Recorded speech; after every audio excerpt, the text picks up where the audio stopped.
Well, this is a lot. There's a lot. So even trying to get the basics of the timelines or how many women are involved in it's just it's a mess. It's a mess. So we're gonna focus initially on Lynn, who was one of Aaron's former girlfriends, and as Lynn admits, she did some bad things when their relationship was on the rocks, and she admits it was a mistake.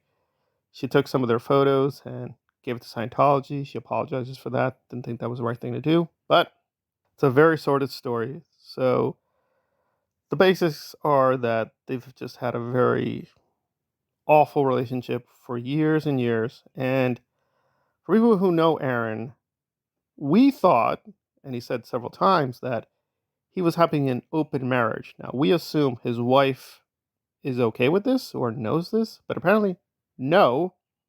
He was committing outright adultery. He did not inform the parties.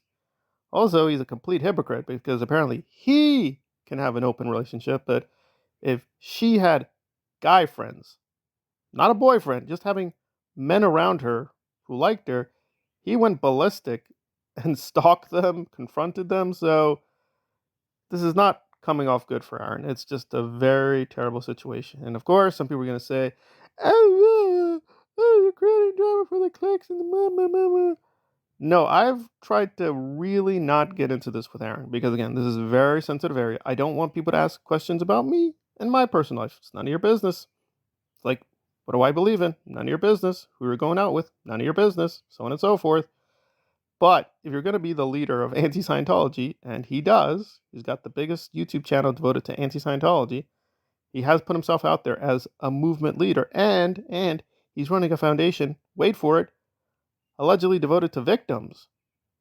So these are not questions he can't skip or dodge. No, you put SPTV Foundation out there to help the victims. She seems to qualify, so I know it's becoming the cliche to stand with the victims, but I think she's credible enough. I've been consistently critical of everyone, so we're going to maintain that. But you can't really feel but a little heartbroken. I know people just in the comments really try to villainize me as this whatever robot or I don't know grifter, which seems now ironic with Aaron. But it is what it is. But no, I do feel for things. But it's just too many times these SBTV people put out this false image, false biography, and Aaron is no different. Like you go through the record, it's just very shifty with his politics, his business interests. He's just not telling people the truth. And again, he couldn't contain this, so he spoke about this a little bit last year. That was with another woman. And she's saying, yes, while they were going out, he was cheating on her with another woman who was not his wife. So at one time, he's been at least unfaithful to three women simultaneously.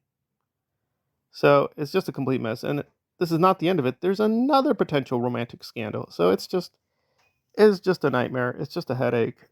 Where we go from here and proceed is just really bizarre. I can say this. I, with a clean conscience, can question people like Laura Prepon or Danny Masterson or Ashton Kutcher or P. Diddy about their alliances and their possible scandals because I never tried to aid a fascist cult. Just never did that. I did many mistakes, did many bad things, which I have to atone for, but I never did anything like that. And Aaron, unfortunately, his solution to fighting, quote, a fascist cult is, again, not full blown Hitler or anything, but he is creating his own cult, his own echo chamber. And there's no doubt about it. A lot of these YouTube channels, a lot of his friends now have a vested interest in protecting him. I'm going to be generous. We're going to wait. We're going to wait and see if the SPTV people say what they mean about victims and try to investigate this, at least try to give her a chance to give her a forum and embrace her. But I got to be honest, probably not. Some of the attacks have already begun. So it is what it is, but it is worth going through. It's a very cautionary tale about egos and money and the way people pretend to be heroes, but they are no such thing in this.